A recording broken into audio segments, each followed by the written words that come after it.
Darkness. The Gospels relate that during the crucifixion of Jesus, darkness came over the whole land. After Joseph of Arimathea took possession of the body of Jesus, they prepared it for burial. And he and the women placed Jesus' body in the new tomb, and it was sealed inside the darkness of that tomb with a large stone. Night fell, and there was even more darkness. Even on the next day, there was still darkness. The hopes and dreams of Jesus' closest followers had been dashed. There was no future for them anymore. Now the Master was dead and gone, sealed inside the darkness of a tomb. What now? Had they wasted the last 3 years of their lives, abandoning their livelihoods, upsetting the status quo, and now making themselves targets of animosity by following this itinerant preacher?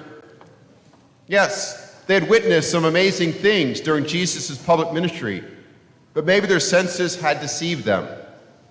Maybe it was just a clever farce. Maybe these remarkable words of Jesus about his kingdom were just empty promises. For now, as the reality of Jesus' death sank in, they really had nothing to show for themselves, nothing to go back to, nothing to live for, just more darkness. As dusk approached on that second night, there seemed to be only despair and uncertainty, and of course, more darkness. How long would this darkness last? How long indeed? This past year, too, has been a year of darkness. It's been a year of fear, of strife, of recrimination, of anger, of disappointment, and of frustration. It has been a year in which family and friends, loved ones and neighbors have been lost. And even for those who did not succumb to COVID or to some other illness, how many of our family and friends have shut themselves off from one another, cowering in their homes for fear of infection, isolated from the world, and most importantly, from those they love? How much darkness has crept into our relationships with others? How much darkness has distorted our perceptions of one another? How much darkness has infiltrated our media, our entertainment, our nation, and our world? How long indeed will this darkness last? Yet when all seemed lost, when it seemed as though hope and even life itself had been sealed inside the darkness of that tomb forever, light burst forth. For it was on this Easter morning that Christ burst forth from the tomb, from the darkness of that tomb. Those who first came to the tomb at dawn on that first Easter morning are greeted with an astounding proclamation that Jesus is not dead. He has been raised. He is alive. It's interesting that before the women ever get to the tomb to perform the customary rites for the dead that had to be postponed because of the Sabbath, their biggest concern, as we just heard, was being able to move the heavy stone that sealed the tomb. In fact, the very first thing they see before they ever encounter an angel or even the Lord himself is that the stone had already been rolled away.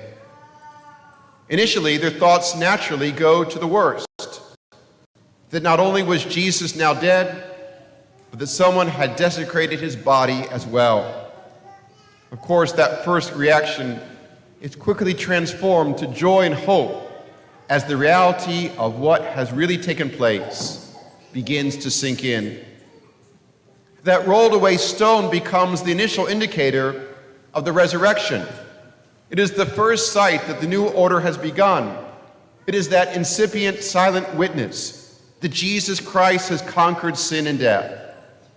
That stone, cast aside quietly in the night, heralds the truth that salvation has come at long last to humanity. We know from elsewhere in the Gospels that those forces of evil and hatred were behind the death of Jesus, do everything in their power to try to cover up the good news of the resurrection. They plot among themselves to lie about some imaginary rabid followers who had come and stolen the body of Jesus in the night. They do everything in their power to try to roll back that stone again, to cover the now empty tomb, so they can control those yearning for redemption, so that people are forced to continue to live in fear without hope or meaning or purpose. They prefer to live in darkness, so that their many lies remain undetected, happy that people remain in spiritual blindness, so that they can have dominion over them. Even in our own day, there are still such forces about. They try to tempt us to come back into the darkness. They want us to live in the darkness and in fear without hope. They want us to believe that hope is found in their dark ideologies instead of in the light of the Lord's love. They seek to warp the perceptions of children and youth by trying to enslave them to hatred, bitterness, vice, and untruths. They seek to roll back the stones so that Christ's resurrection is never proclaimed again, so that it remains hidden, unknown, and ultimately forgotten. We know from nature that those animals who always live in darkness, such as moles, eventually lose their vision. They become so accustomed to the darkness that they think that is all there is. Reject those who want you to live in the darkness. Don't allow yourselves to settle for darkness. Why should we listen to blind guides when we can live as children of the light, basking in the warmth of God's love and truth? This Easter, the Lord himself is asking us all to make a choice. The choice between light and darkness. The choice between forgiveness and sin. The choice between love and hate. Indeed, it is the choice between salvation and damnation. Make the right choice today before you get lost in the darkness or become so accustomed to those things that are not of God that you forget the light and choose the despair of hatred, sin, and bitterness that are the perennial companions of the darkness of the tomb. What then can we do? The answer is clear, my dear brothers and sisters. Roll away that stone. Roll away those stones in our lives that obscure our vision. Roll away those stones that enslave us to sin. Roll away those stones that blind us from Christ's love. Roll away those stones that hinder us from doing what Christ is calling us to do.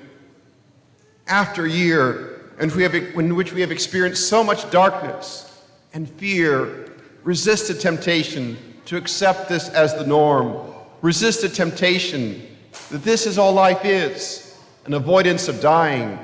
Resist the temptation to stay in the darkness when Christ is calling you to the light.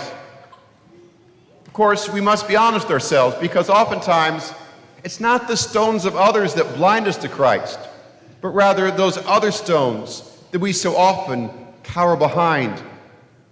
Ask yourself, what are the stones in my life that keep me from seeing Christ or doing what he asks of me? What are the obstacles that are holding me back and keeping me from fully embracing the way of the gospel? Is it the stone of secularism, which tells me the most important thing in life is comfort, success, or pleasure? Is the stone of egoism that makes one's personal opinions and preferences the highest good, even above God's word and the teachings of the church? Is it the stone of partisanship that seeks to make every decision, conversation, and person merely a part of an equation for a political agenda? Is the stone of sensualism that dehumanizes the other person to mere objects of desire? Is the stone of hypersensitivity that is always looking for something to get offended at? Is the stone of racism that blinds us to the beauty of those who are different from us? Is the stone of a fundamental lack of trust in God, and so we substitute our own will for God's? Is the stone of indifference that makes us insensitive to those who are in need? Is it the stone of ill will and animus that always looks for faults in others? Is it the stone of apathy that you really just don't care about anyone other than yourself? What stones are in your way that keep you in the shadows instead of living fully in the light of Christ? The truth is there can be some pretty big stones in our lives that block our path to Christ. Oftentimes, we try to move them ourselves, but so often this ends only in failure and discouragement. We then grow frustrated when we can't figure out how to get past or around them, and sometimes just stop trying to move them by just settling for things just being that way. But Jesus never wants us to just settle or just accept sin and darkness in your life. Yet at the same time, he does not expect you to move the stones all by yourself. Consider this. Jesus' resurrection did not depend upon the stone being rolled away from the entrance to the tomb. After all, we know from the Gospels that our resurrected Lord could easily pass through walls and locked doors. The walls of the tomb were no match for him. So then why is the stone rolled away? Quite simply, it is for our benefit, not his. It is so that we can fully encounter the profound mystery of his resurrection. Instead of trying to roll away these stones from your life by yourself, ask instead the Lord himself to roll away these stones for you. After all, he who changes ordinary bread and wine into his own body and blood, who has risen from the tomb and conquered the ancient foes of humanity, sin and death, can surely roll away the stones and obstacles in your life, if only you ask him. We must remember that we can never save ourselves. The strongest swimmer in the world, left alone in the middle of a dark ocean, will eventually fail and die. The same is true of us, surrounded by the dark and unforgiving waters of sin and death. We can only make it so long by ourselves. So remember, salvation is not dependent upon you. The greatest and most moral person in the world cannot save himself. It is Jesus Christ, and Jesus Christ alone, who saves. Instead of relying on yourself for everything, depend on Jesus Christ instead. Instead of just deciding what truth is for you, embrace the real truth of the gospel. Open your heart and your mind to the Lord. Ask him for help, for strength, for guidance, even for correction. Allow the power of his love to course through every fiber of your being. Encounter anew Jesus Christ, who indeed did suffer and die for you in order to save you from your sins. He is no longer dead. He is risen. We all have been given a choice. We can stay in the darkness or live in the light of his new day. We can choose to live dark lives of cynicism and detraction, or we can let go of those things. We can choose to remain in ignorance and error, or allow ourselves to be enlightened by Christ. Oftentimes, I think we want it both ways. We want this world and the next. We want both sin and forgiveness. The challenge is that we cannot hang on to those things that lead us away from God and follow Christ at the same time. It is one or the other, light or darkness, hatred or love, anger or forgiveness, idolatry or faithfulness, despair or hope, enslavement or freedom. The tremendous news this Easter is that we do not need to be bound to sin and darkness anymore. We turn our gaze to Christ in order to begin to live anew. Instead of settling for darkness, allow the light of Christ's love into the deepest recesses of your heart. Stand in that light. Bask in the light of God's love. Come out of the darkness and embrace your new dignity as one created, loved, and now redeemed by God. For when we do, we will be so fully transformed by God's love that the gifts of his peace and joy will never leave us. When God's love and joy make their home in our hearts, we become powerful witnesses to what really matters. This does not mean that we'll become roving street preachers, but it means that we can allow the light of Christ to shine through us so that those spiraling towards the darkness around us, those in our families, at work or school, or other people we associate with, will be able to find in us goodness, beauty, and truth. That is why there is no better gospel than the living witness of a faithful follower of Christ. Proclaim Jesus' death and resurrection, not just simply with words, but in the manner you live your life and in the choices you make each and every day. Jesus Christ himself, the one who has conquered sin and death, is summoning you today. Come out of the darkness into the light so that you too can be light to those still in darkness. Then your entire being can become a beacon of light to others, boldly proclaiming in word and deed the good news that humanity has been waiting for.